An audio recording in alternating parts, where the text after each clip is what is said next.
Mungkin ada korban lalu lintas ya, tapi tidak korban karena konflik pemilu. Yang kedua yang menggembirakan adalah di semua negara Islam, penduduk Islam yang besar di dunia ini, Indonesia adalah negara yang paling aman di antara semua negara besar itu. Tentu kita bersyukur hal ini. Negara Islam besar seperti Pakistan, Afghanistan, Irak, Syria, Mesir, Libya, Sudan, Nigeria, dan sebagainya, semuanya mengalami konflik-konflik yang menyebabkan korban jiwa antara warganya, baik antara mereka juga dengan luar. Alhamdulillah di Indonesia ini, di negeri kita yang tercinta ini, walaupun penduduk yang terbanyak di antara negara-negara semua Islam yang mempunyai perbedaan-perbedaan suku dan bahasa yang begitu banyak, yang membedakan agama, semua ada di negeri kita ini. Alhamdulillah tidak terjadi seperti negara-negara Islam yang lainnya. Itu tanda syukur yang luar biasa kepada Allah Subhanahu wa taala atas apa yang telah kita capai hal tersebut. Tidak terjadi di negara manapun di Asia ini atau di negara-negara Islam yang lainnya. Tentu ini sangat penting bahwa Islam Indonesia selalu moderat dan dapat menjadikan persatuan untuk bangsa ini. Tentu hal itu tidak lepas daripada peranan para alim ulama yang selalu memberikan tausiah kepada seluruh umatnya, dan juga pimpinan-pimpinan yang lainnya yang telah memberikan hal-hal yang baik, dan juga tentu petugas-petugas negara, keamanan sebagainya yang menjaga keamanan dan harmoni bangsa ini. Tapi ada hal juga yang perlu kita perhatikan. Sebagai sejarah, saya ingin sampaikan bahwa dalam hampir 70 tahun kita merdeka ini, ada 15 kali konflik bangsa ini. Hanya dua alasan orang berkonflik selalu, ialah ideologis dan ketidakadilan. Ini yang selalu menjadi perhatian kita semuanya. Pada saat PKI tentu ideologis, GT ideologis, tapi pada periode Permesta, Poso, Ambon, Aceh, ketidakadilan yang dirasakan oleh masyarakat. Jadi apabila kita ingin menjaga persatuan, tentu kita harus menjaga dua hal ini.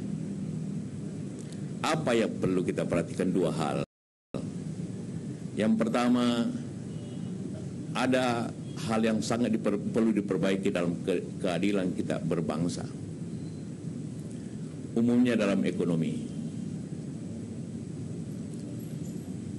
Dalam istilah teknis tentu kita tahu semua bahwa tingkat ketidakadilan dalam hal kepemilikan, dalam hal wilayah telah membesar bangsa ini. Membesar 0,43, satu angka yang sedikit kuning menuju merah. Sebagai catatan, Arab Spring, pemberontaknya masyarakat di negara-negara Arab pada saat ketidakadilannya mencapai 0,45. Artinya adalah kita harus memperbaiki semua itu. Yang kedua tentu ada hubungannya masalah kita, ialah masalah kemiskinan. Karena itulah harus menjadi bahagian daripada usaha kita semua, termasuk Nahdlatul Ulama, untuk menjaga itu. Sering saya menggambarkan secara sederhana, apabila ada 100 orang miskin, biasanya 90 umat. Tapi apabila 100 orang kaya, umat barangkali cuma 10. Kita tidak ingin mengatakan yang kaya itu harus turun, tidak. Bagaimana yang tidak mampu itu menjadi lebih maju. Karena itulah selalu saya gambarkan bahwa Kalau ada pembagian zakat, hampir orang berdesak-desakan dan kadang pernah ada yang meninggal, termasuk waktu di depan rumah saya. Karena muzakinya sedikit, mustahiknya keluar banyak. Jadi untuk mengatasi itu artinya muzakinya harus diperbanyak. Itu antara lain masalah yang kita hadapi bangsa ini. Apabila itu kita jalankan atasi, maka insya Allah NKRI tidak pernah akan menjadi pudar. Secara politik NKRI tentu suatu hal yang tidak perlu kita pertanyakan lagi. Walaupun ada juga konflik-konflik di daerah-daerah, tapi lebih kepada ideologis yang radikal. Selalu saya menggambarkan bahwa kalau ada ISIS, ada bom bunuh diri, ada orang membunuh pihak lain, kenapa terjadi demikian? Karena ada pihak yang menjual murah sorga. Menjual murah sorga. Jadi inti daripada bom bunuh diri, inti daripada radikalisme, itu ialah penjualan murah sorga. Dengan sedikit saja mengatakan bahwa kamu membunuh atau dibunuh masuk surga. Itu aja sebenarnya. Karena yang bunuh diri itu, yang radikal itu pertama tidak cari uang. Karena mau mencari uang, mau mati kan. Tidak mencari jabatan, karena dia siap mati. Yang dia lakukan ialah masuk surga. Jadi sini fungsi daripada kita semua menyadarkan seluruh umat kita bahwa surga itu tidak segampang itu. Tidak diobral seperti itu. Dan tentu dengan faham-faham lainnya. Nah, apabila demikianlah, maka pertama yang harus kita lakukan dalam menjaga bangsa ini adalah menjaga dua hal yang sudah baik itu. Demokrasi bangsa ini. Tadi Pak Bisri, Pak Rosa mengatakan adanya gejolak-gejolak di DPR. Mungkin pemakaian demokrasi yang berlebihan. Ya, berlebihan memakai demokrasi tentu harus diperlakukan dengan sepadannya, dengan harmonis demokrasi itu. Tapi bagaimanapun kita lebih baik dibanding banyak negara, apalagi negara-negara penduduk Islam yang besar. Masalah tadi yang lebih aman, yang menjaga harmoni, saling menghormati, saling memahami. Karena kita bukan, walaupun kita berbentuk banyak suku-suku di antara bangsa ini, tapi kita tidak bersifat kabilah yang memegang teguh suatu pendirian apabila berbeda dengan lainnya. Suku kita sangat cair, sangat bersatu dibanding yang lainnya. Kekuatan inilah yang harus menjadi pegangan kita. Tapi kelemahan tadi yang saya katakan, dua kelemahan tadi ini harus menjadi perhatian kita yang lebih baik lagi. Apabila, tapi semuanya dua hal ini mempunyai suatu hubungan. Apabila tadi 100 hanya 10 dan yang 190, maka tentu pada akhirnya ada ketidakseimbangan di masyarakat yang besar. Hal ini tentu yang harus diperbaiki adalah semangat kita semua. Dalam banyak kesempatan saya selalu katakan,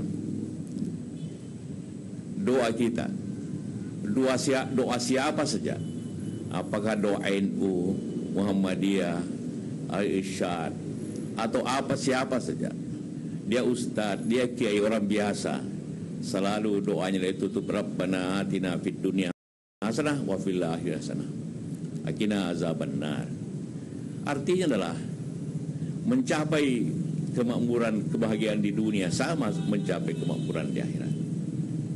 Sering saya sampaikan, apabila kita berbicara dalam konteks dakwah dan ulama, kenapa kalau kita acara zikir luar biasa ramainya, luar biasa disiplinnya sampai tengah malam, tapi apabila kita berbicara tentang kebersihan, tentang perdagangan, tentang kemajuan, tentang pertanian, kenapa perhatian kita kurang? Padahal kita selalu berdoa agar kehidupan dunia kita itu sama baiknya dengan kehidupan akhirat kita. Tapi dalam berdakwah mungkin 90% berbicara tentang akhirat, padahal doa kita meminta selalu 50-50. Ya. Karena itulah maka ini hal apabila kita ingin memperbaiki agar musaki lebih banyak daripada mustahid, maka tentu banyak hal yang perlu diperbaiki dalam tingkat dakwah dan upaya kita semua. Ini tentu menjadi bahagian daripada upaya kita. Dalam satu kesempatan, inti minta maaf, saya diundang berbicara dan mendengarkan ceramah di satu masjid di Jawa Tengah, Jogja. Dikeluar pada Mubalik yang pertama mengeluarkan hadis yang mengatakan bahwa tempat yang paling dicintai Rasulullah masjid, yang paling dibencinya adalah pasar. Saya tersinggung sekali yang mengatakan itu. Dan begitu saya naik, saya katakan hadis tadi daif. Karena tidak mungkin Rasulullah membenci pasar di mana dia masa mudanya selalu ada di pasar. Tidak mungkin Abu Bakar membencinya pada saat dia memang warga pasar dan sebagainya. Nah, karena itulah maka acara seperti itu, paham seperti itu kita harus perbaiki. Karena apabila kita tidak mencintai pasar sama caranya mencintai masjid, maka yang memiliki pasar bukan orang Islam, bukan umat. Maka kita akan menjadi konsumen daripada orang lain. Karena itulah sama pentingnya. Karena itu tidak, maka tentu kita akan menjadi konsumen terus-menerus dan kita akan ketinggalan terus daripada masyarakat lainnya. Ini harus menjadi semangat untuk kita semua. Karena tanpa itu maka negeri ini akan tidak seimbang. Negeri ini akan menjadi masalah. Seperti saya katakan tadi, selama 70 tahun kita merdeka, konflik besar yang terjadi hanya dua hal sebabnya, ideologis dan ketidakadilan. Tapi ketidakadilan itu kita harus buat sendiri, tidak mungkin dibuat oleh orang lain. Kita sendiri harus memperbaikinya. Nahdlatul Ulama sering saya katakan bahwa kita ini payung besar saja. Di bawahnya adalah kegiatan-kegiatan individual. Sebenarnya Nahdlatul Ulama mempunyai sifat entrepreneur yang kuat. Karena memang kita organisasi yang besar dipayungi.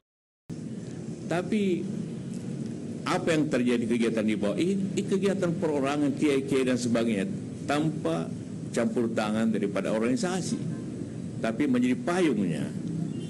Karena pesantren-pesantren bukan pesantren NU secara langsung, tapi bahagian daripada kebersamaan jamiah. Berbeda katakanlah dengan Muhammadiyah. Muhammadiyah itu mempunyai aset langsung, sekolah, rumah sakit langsung. Kita tidak. Artinya adalah NU sebenarnya mempunyai sifat entrepreneur yang kuat karena mempunyai kemandirian yang besar. Nah, sifat-sifat kemandirian inilah tentu yang dapat membina kekuatan yang besar dalam umat ini. Dalam kesempatan inilah akibatnya adalah dalam pertemuan Mustafsyar yang lalu saya sampaikan juga hal yang sama. Karena kita secara organisasi, tapi tadi sudah digambarkan kepada kami semua bahwa NU mengembangkan universitas sekarang yang besar. Walaupun tadi dibutuhkan bukan hanya membentuknya, tapi bagaimana menjalankan, memeliharanya dengan baik, dengan mutu yang baik. Karena itu intinya. Ada Pak Menteri di sini yang harus menjaganya semua universitas yang ada. Nah, dalam kesempatan itu maka kita harus, kenapa selalu NU lebih banyak berbicara politik dibanding organisasi yang lain? Pengurus wilayah mungkin lebih banyak berbicara tentang politik, bicara kebangsaan dibanding amal ibadah sosialnya. Karena amal ibadah sosialnya ialah individu. Ya, individu. Saya pernah waktu kecil, waktu muda, sekretaris Ma'arif di Sulawesi Selatan. Saya memahami bagaimana sulitnya sebenarnya mengembangkan organisasi, kegiatan dalam organisasi. Tapi kegiatan ini individu jalan, kegiatan organisasi tidak. Terjadi di mana-mana. Ya, artinya adalah mungkin kita perlu konsolidasi organisasi NU itu dengan target-target tertentu.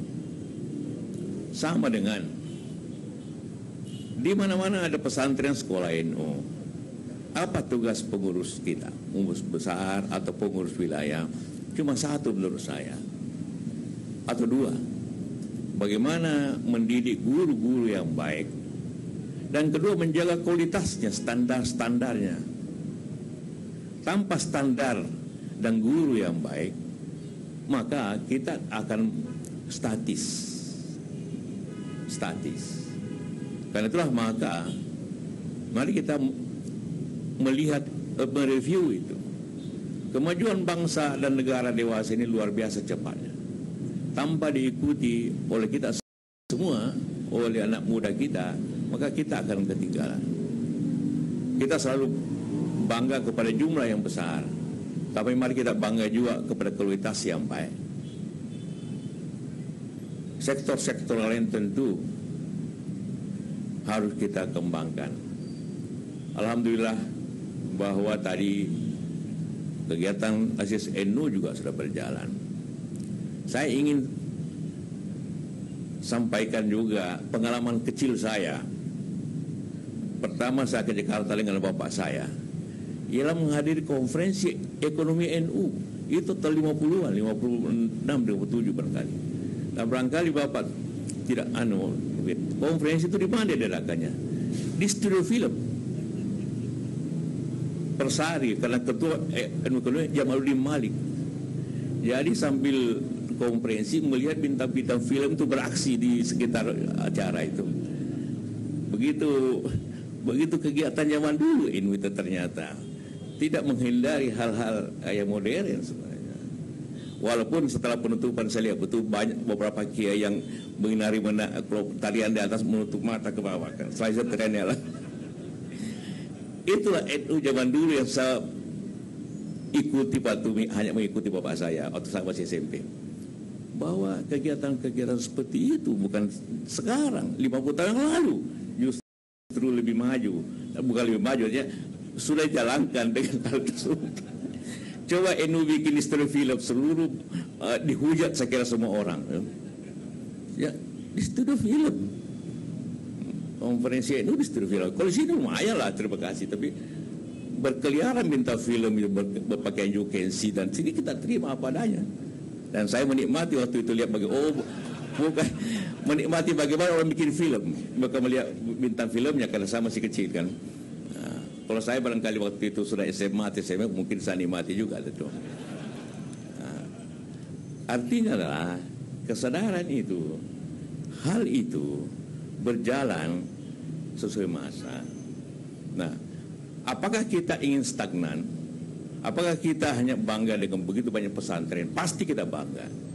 Tapi tentu lebih banyak lagi yang membutuhkan suatu kemajuan agar yang seperti saya katakan tadi, ketidakadilan ini bukan karena kebijakan pemerintah yang harus diperbaiki saja, tetapi jiwa kita, semangat kita, kemauan kita berupaya, kemauan entrepreneurship, kemauan kita untuk berteknologi yang lebih baik yang harus kita penuhi. Saya yakin, saya mengunjungi beberapa banyak pesantren juga yang sangat maju. Tapi tentu itu juga perlu kita lebih fahami lagi sebagai bagian daripada kemajuan kita semua. Pada hari-hari ini tentu begitu banyak menteri yang hadir di sini. Tentu bukan hanya sekedar hadir, tapi tentu mempunyai utang budi kepada NU. Karena itu harus membayarnya kan. Membayarnya dengan banyak kegiatan seperti itu. Mudah-mudahan ini semua menjadi bahan pemikiran kita semua, menjadi bahagian daripada pekerjaan besar kita semua memajukan bangsa ini. Karena apabila NU atau jamaah NU maju, berarti bangsa ini maju. Tapi apabila juga bangsa ini turun, maka yang kena juga yang pertama warga di bawah. Dan kita sering menyampaikan itu bahwa warga NU itu banyak di kalangan petani, nelayan dan sebagainya. Saya ingin sampaikan data statistik bahwa ada 4 tempat kantong-kantong kemiskinan bangsa ini. Pertama di petani, nelayan, buruh, dan tentu penganggur. Nah, apabila kita ingin memperbaiki NU sebagai suatu jamiah, tentu adalah turut serta atau aktif atau maju dalam kegiatan-kegiatan seperti itu. Zikir sangat baik sekali, dan segala macam kegiatannya dan sebagainya. Tetapi doa kita, Rabbana atina fid dunya hasanah wa fil akhirati hasanah. Selalu keseimbangan. Tidak ada hasanah di akhirat tanpa hasanah di dunia. Karena itulah maka kita harus imbangi jiwa itu, perilaku kita, kegiatan kita secara bersama-sama. Karena doa artinya permintaan, dan permintaan tidak dipenuhi tanpa upaya. Maka kita bekerja sebaik-baiknya, karena setiap upaya apapun kita akan selalu memberikan kemakmuran bangsa ini, dan kemakmuran selalu berarti untuk kegiatan keumatan kita semua. Terima kasih. Assalamualaikum warahmatullahi wabarakatuh.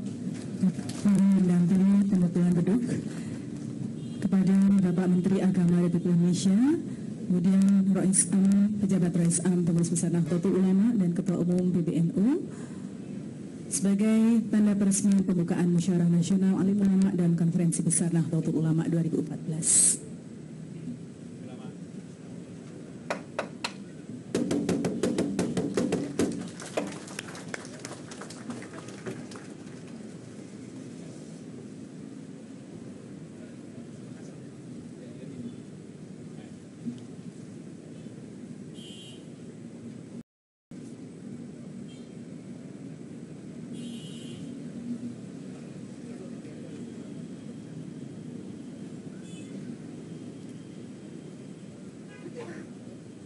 Hadirin hadirat rahimakumullah, marilah kita akhiri seluruh rangkaian acara pada pagi hari ini dengan pembacaan doa bersama yang akan dipimpin oleh Al-Mukarram Bapak Kiai Haji Malik Madani. Kami persilakan.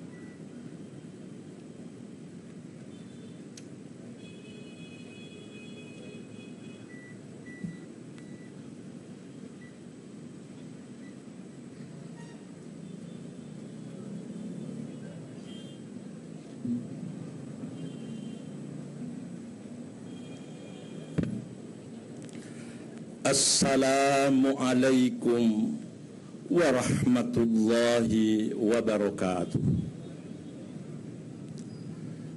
Tawassulan bil amali salih istijabati du'aina wa talaban li'aunihi ta'ala li jam'iyyati Nahdlatul Ulama alal qiyam bil wadha'ifid diniyah wal ijtima'iyyah. Al-Fatihah. A'udzu billahi minasy syaithanir rajim. Bismillahirrahmanirrahim. Alhamdulillahi rabbil alamin. Arrahmanir rahim. Maliki yaumiddin. Iyyaka na'budu wa iyyaka nasta'in. Ihdinas siratal mustaqim.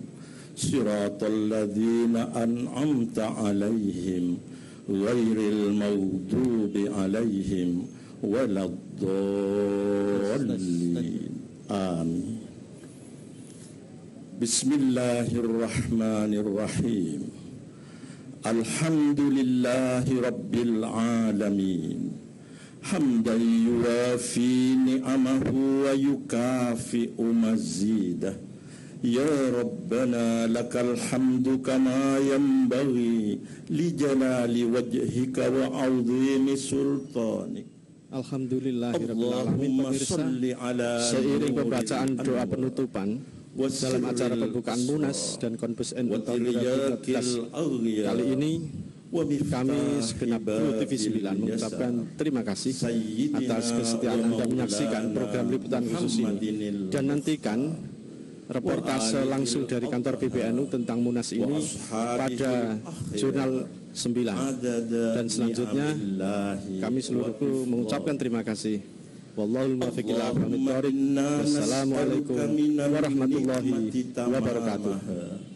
ومن العصمة دوامها ومن الرحمة شمولها ومن العافية حصولها ومن العيش أرغده ومن العمر أسعده ومن الإحسان أتمه ومن الإنعام أأمه ومن الفضل أعذبه ومن اللطف أقربه اللهم إنا نسألك موجبات رحمتك وعزائم مغفرتك والسلامة من كل إثم والغنيمة من كل بر والفوز بالجنة والنجاة من النار اللهم أصلح لنا ديننا الذي هو عصمة أمرنا وأصلح لنا دنيانا التي فيها معاشنا وأصلح لنا آخرتنا التي إليها معادنا واجعل الحياة زيادة لنا في كل خير واجعل الموت راحة لنا من كل شر اللهم اجعل اجتماعنا هذا اجتماعا مباركا مرحوما واجعل تفرقنا بعده تفرقا معصوما اللهم لا تدع لنا في اجتماعنا هذا ذنبا إلا غفرته ولا هما إلا فرجته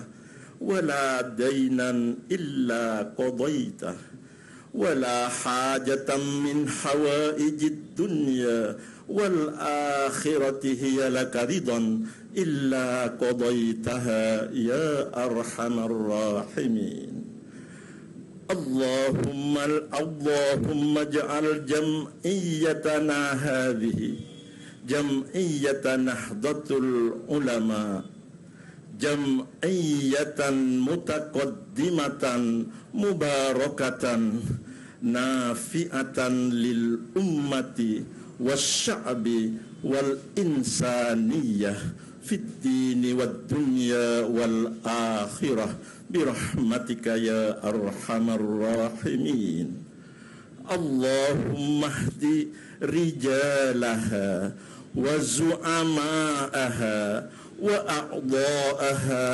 ومحبيها وجميع المسؤولين عنها صراطك المستقيم صراط الذين أنعمت عليهم غير المغضوب عليهم ولا الضالين آمين اللهم اجعل بلدتنا إندونيسيا بلدة طيبة عادلة تحت زعام عبادك المتقين ربنا هب لنا من أزواجنا وذرياتنا قرة أعين واجعلنا للمتقين إماما.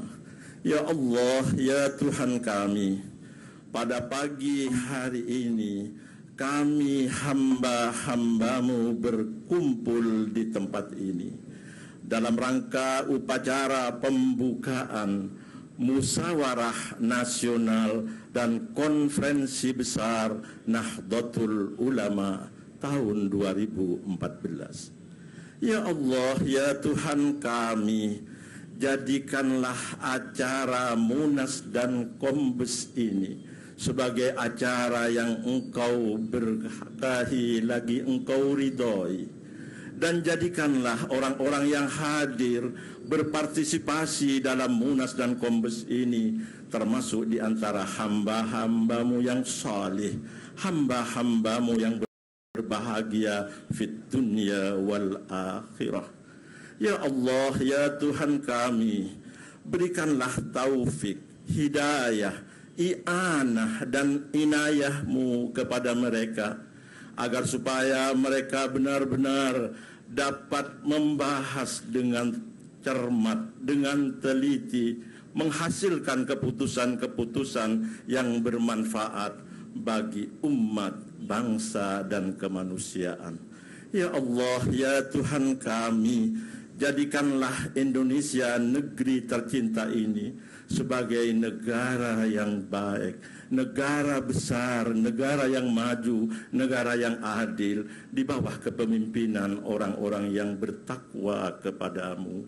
Ya Allah, ya Tuhan kami, kabulkanlah permohonan kami. Rabbana atina fid dunya hasanah wa fil akhirati hasanah wa qina adzabannar. Wa sallallahu ala sayyidina Muhammad wa ala alihi wa sahbihi wa sallam. Subhana rabbika rabbil izzati amma yasifun wa salamun alal mursalin walhamdulillahi rabbil alamin.